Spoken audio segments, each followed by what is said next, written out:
Well, my wife and I are very excited. We're having a baby. Yeah. That's why I wanted the best actually, because I am pregnant. I'm the one carrying the baby right now. It is inside of me growing. And I'm drinking a beer someone gave us, thank you. Unfortunately, that's going to lead to fetal alcohol syndrome. So, also thank you. My kid's going to be challenged. Thanks. Because the other word's inappropriate. Thanks, Lois Kaneshiki. That's a local joke. So, I'd like to thank you all for having us out tonight. It's a great event. This was a real quick personal note.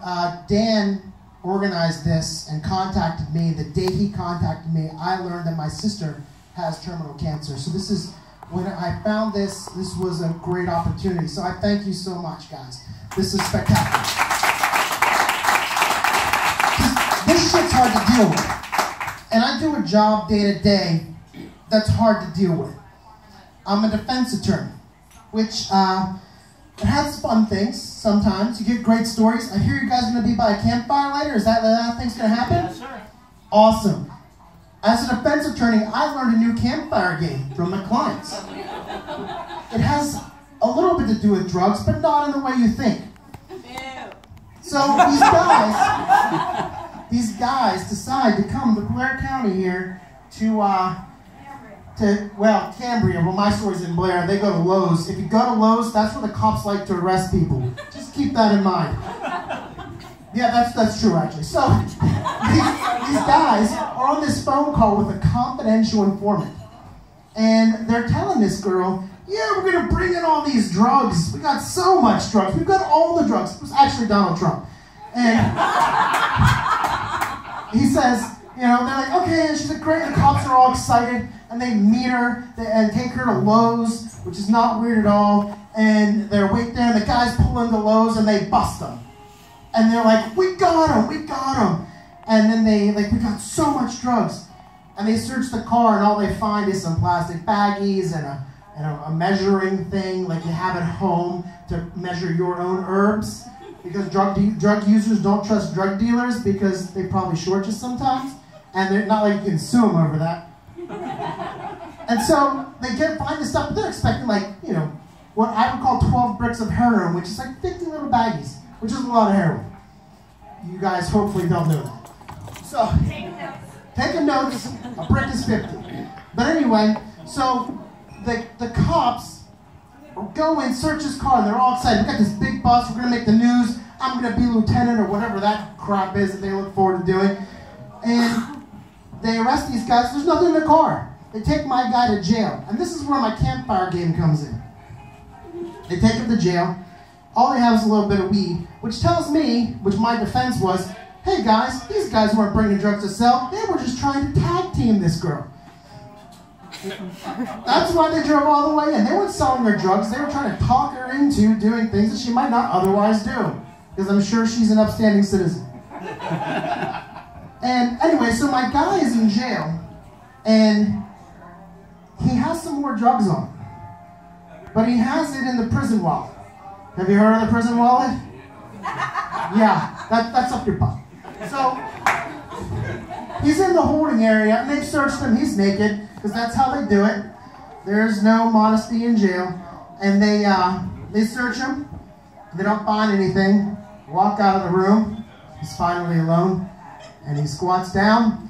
He reaches underneath and pulls out some crack cocaine. And he says to himself, I gotta get rid of this. I'm gonna get charged with it. And I kind of had it up my butt, so they're probably gonna think I'm smuggling it. But it wasn't that much crack. And so he swallows it. Which leads to my campfire game. So, how much jail time do you have to avoid to swallow something that has been inside of you? Ask yourself that question tonight, you'll learn a lot about each other. Now, I'm turning 40 this year, but and I knew that was a big birthday. I know that's an important birthday. So I scheduled my yearly checkup before that. Why? Because there's a strategy, men who are approaching 40 know this. Because after 40, they're going to do a little prostate exam. And I was sitting there this year in my doctor's office talking to him, and I looked at him for the first time in a way I've never looked at him before. Not romantically, of course, because he's a very large man. But there is a little romance for me, because I looked at him and I said, dude, you have sausage fingers. It's time to change doctors. I've got a year. So I recently went to Colorado for a gay wedding, which is exactly like a regular wedding, except that, you know, it's two men. In this particular circumstance, it could be two women. And like every other wedding in the world, it sucks once the free booze runs out. Whoever doesn't have free booze at their wedding, those people are terrible people, and you should not be friends with them, because they don't know how to have fun. There's just no doubt. So we go to this wedding, and it's in Colorado, in Denver.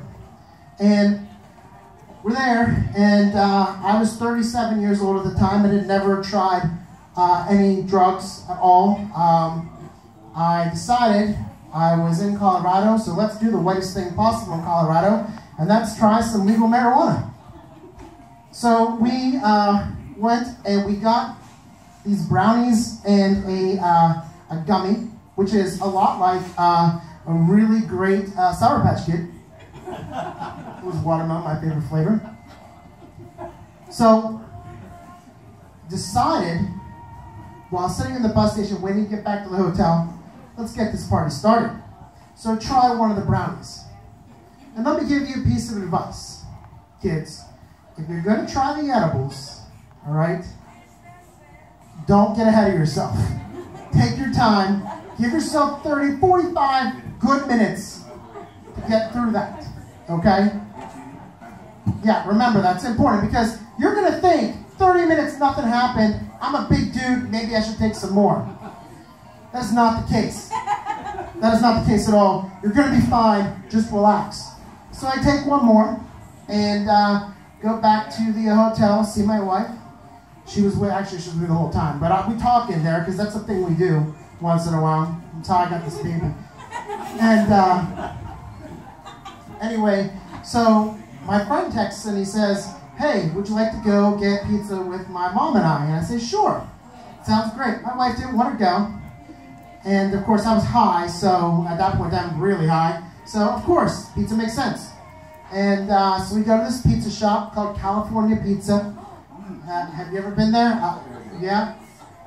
I can't say I agree with you, but nonetheless, we went in, and I walk in, and I'm super excited. I'm like, wow, this place is great.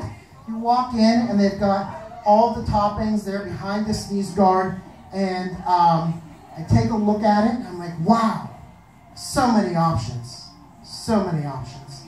And I go up, and the guy comes up, and he says, well, what would you like on your pizza? And I say, ham,